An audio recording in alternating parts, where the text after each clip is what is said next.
میں جو بھی وہ ہوا ہے, تو جب گرین سگنل ملے گا انشاءاللہ اس کو بھی دیکھ رہے ہیں ہم.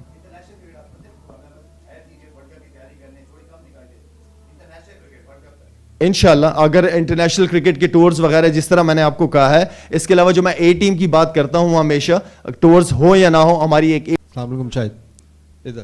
جی السلام علیکم. شاہد, آپ نے کافی نئے لڑکے بھی سلیکٹ کیے ہیں سولر اپنی ٹیم میں, تو کیا آپ انشور کریں گی سلیکشن کمیٹی کے ان کو پراپر 3 میچوں میں چانس بھی ملے اور یہ 11 میں بھی سلیکٹ ہوں؟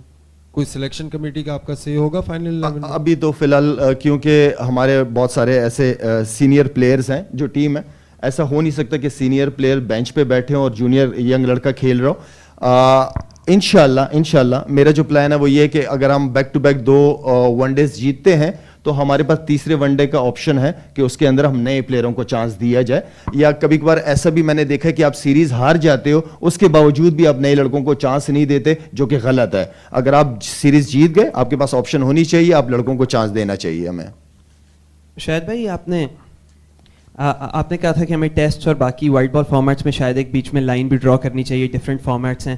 نسیم اس اوڈی اسکواڈ میں انکلوڈیڈ ہیں. کا ایک اسکول آف تھاٹ ہے کہ جو ایکسپریس پیس بولرز ہوتے ہیں وہ 3 فارمیٹ اس وقت جتنا ورک لوڈ ہے کھیلنا ان کے لیے مشکل ہے. تو آپ کے مائنڈ میں یہ کتنا ہے کہ ہمیں فاسٹ بولرز کو تھوڑا ان کا ورک لوڈ اس طرح مینیج کرنا ہے جو اسپیشلی تینوں فارمیٹس کھیلیں؟ بالکل ٹھیک کہا آپ نے. دیکھیں ٹیسٹ کرکٹ کے نا جو 2 بالرز ہوتے ہیں نا, وہ اسپیشلی آپ نے ٹیسٹ کرکٹ کے لیے ہم نے فاسٹ بالرز 5 فاسٹ بالرز دیے ہیں, اور وہ فاسٹ بالر اس لیے دیے ہیں کہ دوسرے فاسٹ بالرز کو ریسٹ مل کے ان کو بھی چانس دیا جائے. تو یہ پاسبل نہیں ہے کہ تینوں فارمیٹ کنٹینیو اب 2 سال کرکٹ کھیلتے ہو, یہ پاسبل نہیں ہے. جیسے میں کہوں کہ اگر پچز اس طرح کی بنی ہوئی ہوتی ہیں تو ان پچز کے اوپر اگر ہمارے اسپنر 60-70 اوور کر رہے ہیں تو ان کے لیے مشکل ہو جاتا ہے. ان کی اگر میں چلیں ایگزامپل دے دیتا ہوں, جیسے آپ کے بالر ہیں ہمارے ابرار, اب تقریباً 200 سے پلس اوور کر دیے اس نے 3 ہفتے یا مہینے کے اندر. میرے خیال میں یہ زیادتی ہے اس بچے کے ساتھ. ایک نیا ٹیلنٹ ہے, وہ ایکسپوز ہو جائے گا, ہو گیا بلکہ جس طریقے سے مزے سے نیوزی لینڈ والے اس کو کھیل رہے ہیں. تو تھوڑا سا ہمیں پلیئروں کو طریقے سے ریسٹ بھی دینا چاہیے اور طریقے سے استعمال کرنا چاہیے. شاید پوری قوم ہی خوش ہے جس طرح آپ فیصلے کر رہے ہیں, تمام کھلاڑی کو موقع مل رہا ہے جو ڈیزرو کرتے ہیں. ایک بات یہ ہوئی تھی کہ پوری قوم خوش ہو نا, تم بتاؤ تم خوش ہو کہ نہیں ہو؟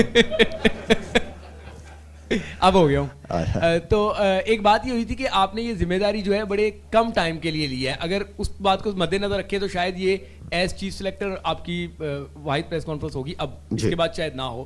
تو کیا آپ اس رول میں کنٹینیو کریں گے, یا پھر جس طریقے سے دنیا میں ہوا ہے, راہل ڈراوڈ ہیں یا دوسرے ممالک کے بڑے کرکٹر ہیں, آپ کے پاس ظاہر ٹائم کی کمی ہے کہ آپ این جی او بھی چلاتے ہیں باقی کام, لیکن ایز ڈائریکٹر کرکٹ یا ہیڈ آف جونیئر کرکٹ آپ پاکستان کو جو ہے نا سرو کروا سکتے ہیں, کیونکہ اصل زیادتی جونیئر سطح پہ ہوتی ہے. اس کے ساتھ ہی سرفراز احمد نے بیک ٹو بیک 350 کیے, تو یہ سمجھا جا رہا تھا کہ شاید او ڈی آئی میں وہ ہوں. آپ نے پورے اسکواڈ میں صرف 1 کیپر رکھا ہے, اس لیے کہ سرفراز ملک میں ہی ہے, لیا جا سکتا ہے اگر کوئی مسئلہ ہو, یا سرفراز کنسیڈریشن میں نہیں ہے؟ کیونکہ آپ نے جو بعد میں نام لیے ان میں سرفراز کا نام مجھے سننے میں نہیں آیا. دیکھیں جی نہیں ہے. آج دیکھیں یہاں پہ جہاں پہ میں اس وقت ہوں, میرے خیال میں یہ بہت ذمہ داری کا کام ہے, یہ 24/7 جاب ہے, اور اس کے لیے آپ نے بالکل ٹھیک ہے کہ ٹائم کا ہونا ضروری ہے. میری آلریڈی نجم سیٹھی صاحب سے بھی اس حوالے سے بات ہوئی ہے. دیکھیں ہم جیسے لوگوں کا جو کافی عرصہ کرکٹ کھیلے میں یہ سمجھتا ہوں کہ ان کا زیادہ تر جو فوکس ہونا چاہیے وہ گراس روٹ لیول ہونا چاہیے. اور میرا شروع سے بلیو رہا ہے کہ نیچے لیول پہ, چاہے وہ انڈر 16 انڈر 19 یا پاکستان اے ٹیم,